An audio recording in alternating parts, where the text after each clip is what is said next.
Lagunok, Gabon, Gernikako Jai Alai pelotalekutik.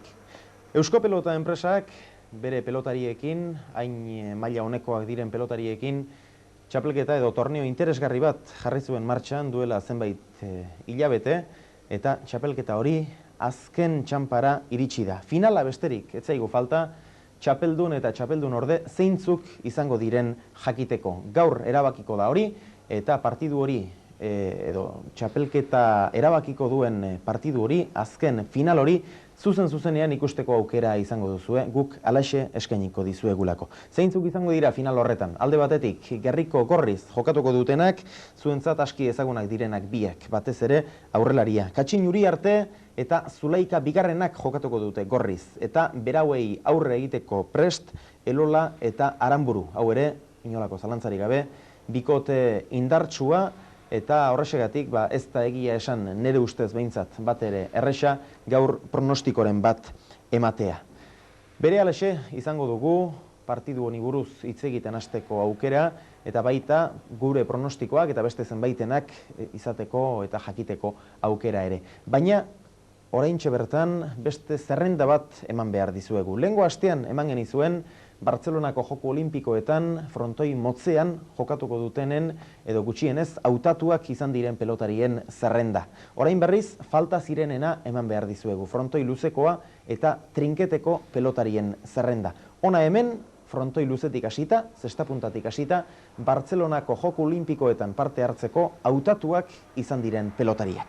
Lehen da bizi, zestapuntan zeintzu jokatuko dute, irudietan dituzuen lau pelotariek, aurrelariak, Zelaia eta Konpa, atzelariak berriz, Atain eta Oiangure. Pasa gaitezen trinketera, trinketean paletaz baina gomazko pelotaz, Irizar, Pagoaga, Sagartzazu eta Eginoak jokatuko dute, edo gutxienez, hauek izan dira jokatzeko hautatuak gero erabaki beharko du selekzionatzaileak. Trinketean paletaz hau ere, baina larruzko pelotaz, Mendiluze, Altadin, Ubanel eta Egainak jokatuko dute. Eta azkenik, trinketetik irten gabe hau ere, baina eskuz binaka, hor banaka jartzen duen arren, Goñi, Bastida, Miguel Txoperena eta Larrañaga. Hauxe da pelotarien zerrenda, lehengo astean hasi, eta gaur osatu ahal izan duguna. Hau noski, Espainiako Pelota Federazioak hautatutakoen zerrenda gehien bat Hego Euskal Herriko pelotariz osatua. Ipar Euskal Herrikoz gehien bat osatua dagoen eta Frantziako selekzioak hautatutakoena datorren astean eskaintzen saiatuko gara. Zerrenda luze horretan agertzen den pelotari zoriontsu horietako bat da, gaur gurekin partidua komentatzen lagun izango duguna, eta zuentzat ere nahiko ezaguna dela esango genuke, bere partiduak telebistaz ere askotan ikusi ahal izan dituzuelako, gutxienez 3 edo 4 aldiz bai. Gurekin dugu, Markinarra bera, Alejandro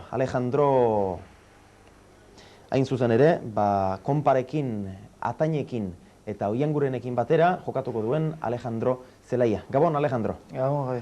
Beno, azkenean, zuk pentsatzen zenuen, zu izango zinela bi aurrelari horietako bat, eta naiz eta azkenera arte denok ere dudaren bat izango zenuten, zeu izan zara bai Konparekin batera Bartzelonako Joko Olimpikoetarako hautatutako aurrelaria, eta pentsatzen dut, tira, lasaitasun pixka bat behintzat izango duzula, eta poza handi xamarra ere bai barruan.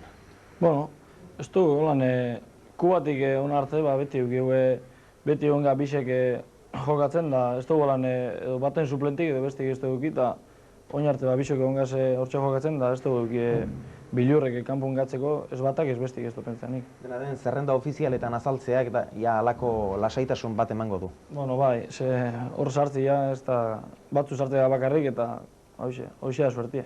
Behar bada atzelarien artean borroka gehiago egon ote da aurrelarien artean baina? Bai, Ataine fijo zan sartzeko hor, baina barrune egoteko, baina hortxe duen Erkiaga edo Andoni bat bizi sartzeko eta aproba gehitxue eta Andoni sartu da. Gustora beraz, Asier. Bai, bera honga gustora. Asier ez, Alejandro. Orduan, Atain eta zure artean egongo da Bartzelonako Joko Olimpikoetan jokatzeko aukera. Pentsatzen dut, jokatzeko aukera biok izango duzuela, partidu asko jokatu beharko dituzuelako, oso kerrezpa naiz 6 partidu izango dira jokatu beharko dituzuenak, eta biok izango duzue hasierako partiduetan jokatzeko aukera. Behar bada, Alejandro, hasierako partidu horiek eta bertan zuek erakutsitako jokuak erabaki ote dezake ondoren final aurrekoan eta finalean nork jokatu? Nik hoxe pentsatut, 6 partidu segidun, da, gogorra izango da, 6 partidu segidun normalin ez du jokatzen, baina hortxe hobetuen jokatzen da bera, pentsatut semifinala da finala bera jokatu da bela. Neu pentsau. Iparraldeko pelotariak dira zuentzat, urtero eta lehiaketa guztietan, nazioarteko lehiaketa guztietan izan ohi diren bezalaxe, etsairik eta areriorik gogorrenak munduko txapelketetan ere alaxe gertatu zen, eta Bartzelonako Joko Olimpikoetan ere alaxe izango da. Oraindik zerrenda ofizialik ez dugu eskuratu, baina pentsatzen dut gutxi gora bera zuek ere badakizuela zeintzuk izango diren jokatuko dutenak. Zer nolako jendea dagoela iruditzen zaizu, eta zer nolako itxaropenak dituzue zuek, munduko Kubako txapelketan gertatu zen bezalaxe, urrezko domina hegoaldera ekartzeko. Lehenengo eta baina badakigu zeintzuk izango ditzen frantzesak jokatu behar desenak. Da die Etxaluz de Bordez, da batzin Aldoberri eta Etxeberri. Kami behuen hortxe sartute, kami zairo, baina kanpu nitsi dabe. Intxausperekin zer gertatzen da? Intxauspere munduko txapelketea maitu zanin, ja geixia ez du ikusi. Ez dakiu, bedorren barrip ez dakiu, eta ez dakiu ze pasako zan. Idei pez. Horrei laurek jokatuko dena Bartzelonan, da, Aurrelaria bintza nahiko garbi daude. Bai. Etxaluz eta Bordez. Biak ere oso ondo ezagutzen dituzue gainera denok, eta zalantzari gabe oso kontuz ibili beharreko jendea da. Bai, ze harto jokatzen dabe, eta zaherupe bai. Baina listi zerrendi emon da, frantzeseko zerrendi emon da, eta horretxe laurek. Da, itxaropena hoxe. Itxaropena beti izaten da irabazteko ez da. Baina, ez podu gataten hoxe, ziderratako. Urri espada ziderratako. Hori bintzaz ziur dago. Segur. Aleginik ingo zatateko urri, baina ikusik zepazen da. Zalantzari gabe munduko pelota txapelketa pasaberria izateak eta ondoren Bartzelonako Joko Olimpikoetako konpromiso garrantzitsu honek eragin du zuek oraindik ere afizionatu mailan jarraitzea. Dena den, profesional mailakoekin jokatzeko aukerarik ere izan duzu, eta besteak beste, zuk personalki jokatzeko aukerak izan dituzunetan, uste dut jendea ahoa bete hortzutzi duzula gainera. Ijaparen egunean ere, neu ez nintzen han izan, baina esan diguten ez behintzat, sekulako partidua egin omen zenuen, eta Ricardo Alberdi bera ere, aurreko kuadroetan, estu eta larri ibili omen zen zuri aurre egiteko. Partido politxez esan da, ni pentsatu nik harto gatu nebala, hoxe, egunek izaten diz, batin ondo jatu zu eta beste intxartu. Urduntxe egunona eukin neban da, aserta hori neban da, hoxe amaitxuran, hortxe amaitxuran. Bartzelonako Joko Olimpikoak gain gainean dira, eta haiek pasa eta bere alaxe, profesionaletara, Alejandro? Horretxen esperantzi jauket. Eusko pilotako berbain dena zeurekin, da eurek nahi dabe jokatzeko, eta ondiok ez dute zer firmau, eta zer egin, baina ez da egizien goten, ondiok. Debutau profesional fiko ingo. Eusko pilotan sartzeko aukera handiak dituzula esan diguzu zeuk ere, eta azkenean horrela gertatzen baldin bada, askotan jokatu behar izango duzu, Uriarte, Zulaika, Elola, Aranburu eta konpainiarekin. Zuk ere pixka bat ezagutzen dituzu hauek, askotan etortzen zarelako bai ona eta beste zenbait pelotalekutara ere. Zer tankera hartzen diozu gaurko partiduari? Uriarte eta Zulaika, ala Elola eta Aranburu, zein izango da gaur irabazle, torneo honen irabazle, zure ustez, Alejandro? Haue, bakizu, biribile dela eta edo zer pasaleike. Batek irabazi edo bestik irabazi, ez da nik zer pasakoan, ikusik egun. Ez daukazu beraz pronostikorik bat ere garbi bintzat? Ez dute moten, ez da zer pasakoan.